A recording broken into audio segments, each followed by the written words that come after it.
Another day, another basketball stories na naman ang pagkikwentuhan natin. At ngayon nga, yung balitang pag-angat ng Lakers standings. At ang balitang gagawa na nga daw dapat ng trade ang Golden State Warriors.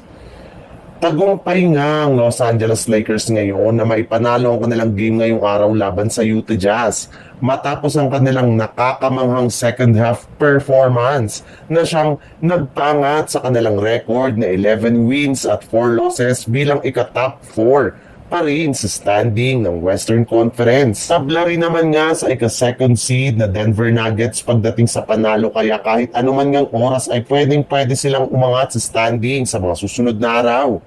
At kasabay nga ng pagkapanalong ito ng Lakers ay mismong si LeBron James na nga ang nagsabi na sobra nga daw siyang natutuwa sa ipinakitang performance ngayon ng Lakers. Bagamat man nga hindi naging maganda ang kanilang umpisa, ay nakagawa pa rin sila ng adjustment sa second half. At ang maganda pa dyan, tama nga talaga si LeBron James sa kanyang mga sinabi noon na fit talaga siya sa kanyang anumang lineup ng Lakers ngayong season. Sa ibang balita naman, naputol na nga ang win streak ng Golden State Warriors matapos silang ma-upset ng Orlando Magic na walang Paolo Banchero sa score na 121-103.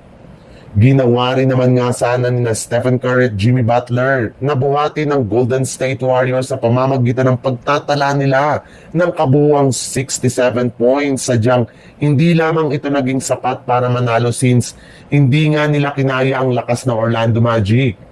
Masyado nga silang na-out-rebound ng Magic at hirap rin naman nga sila napigilan ang mga ito sa pagsasalaksak sa ilalim ng basket. Sa madaling salita, binumina nga masyado ang Warriors na mga malalaking players ng Orlando Magic na siyang rason bakit sila natalo. Hindi man lang nga sila nakasabay sa pisikalidad ng kanilang kalaban na nagbagsak sa 9 wins at 7 losses ang kanilang kasalukuyang record bilang ika-top 8 sa standing ng Western Conference. At kasabay nga ng pagkatalo ng Warriors, ay marami na nga ang nagsasabi na kailangan na nga daw talaga ng Warriors na gumawa ng trade sa lalong madaling panahon.